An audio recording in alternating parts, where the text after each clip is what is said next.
Hi நண்பர்களே, இன்றைக்கி நம்ம பார்க்க போகிறது தமிழ் இலக்கிய வரலாற்றில் மிகவும் பேசப்பட்ட ஒரு நாவல், சில நேரங்களில் சில மனிதர்கள் பை ஜெயகாந்தன்.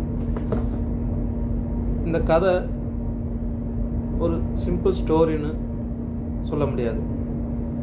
இது சொசைட்டியும் நம்மளோட ஜட்ஜ்மெண்ட்டையும் கொஸ்டின் பண்ணுற ஒரு நேரம், ஒரு சிறந்த பவர்ஃபுல் நாவல். சரி, வாங்க கதைக்கு போகலாம். இந்த கதை நாய் கங்கை ஒரு சாதாரண குடும்பத்தில் பிறந்தவ. ஆனால் இவளுக்கு ஒரு அன்எக்ஸ்பெக்டடான சம்பவம் ஒரு நாள் நடக்குது, ஒரு ஆணோட. அப்போ அந்த சுச்சுவேஷனில் அவள் கண்ட்ரோல் இல்லாத ஒரு சுச்சுவேஷன், அதை மையமாக வச்சு இந்த சமூகம் அவளை ஜட்ஜ் பண்ணுது. ஃபேமிலியாக அதை புரிஞ்சுக்க முடியாமல் போயிடுறாங்க. அப்போது இப்படியே பலவாடு அந்த சம்பவத்துக்கு காரணமான அந்த மனிதரை அவள் மீண்டும் சந்திக்கிறாள். அப்போ தான் இந்த கதையை வேறு லெவலுக்கு போகுது. நம்ம என்ன நினைப்போம், அவள் கோவப்படுவா, பழி வாங்குவா, அதெல்லாம் இல்லை. அவள் அதை புரிஞ்சு கொள்ள முயற்சிக்கிறான். அதுதான் இந்த கதையோட பிக்கஸ்ட் ஸ்ட்ரென்த்தேவும். இந்த நாவல் சொல்ல வர்ற முக்கியமான விஷயம் என்னென்னா, ஒரு மனிதனை ஒரு இன்ஸ்டண்ட்டை வச்சு ஜட்ஜ் பண்ண முடியாது.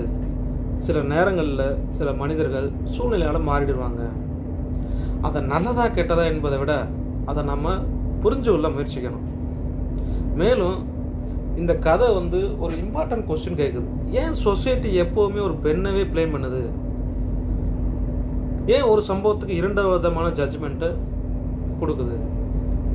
அப்போ இந்த டபுள் ஸ்டேட்மெண்ட் தான் இந்த நாவலின் கோரேவும். கங்கை கேரக்டர் பற்றி பார்க்கணும்னா, அவர் விக்டி மட்டும் இல்லை, அவள் ஒரு ஸ்ட்ராங்கான மனிதன். அவள் வாழ்க்கையில் சொசைட்டி டிஃபைன் பண்ண விட மாட்டான். அதனால தான் இந்த கதையில் இந்த கேரக்டர் இன்னும் பவர்ஃபுல்லாக இருக்குது. இந்த நாவல் முடிந்த பிறகு நமக்கே ஒரு ஃபீலிங் வரும்.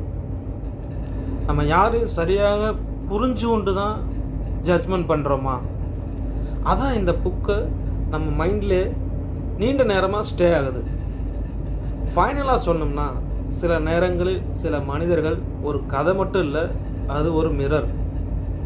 நம்ம சொசைட்டியும் நம்மளுடைய ஜட்ஜ்மெண்ட்டையும் காட்டும் ஒரு மிரர்.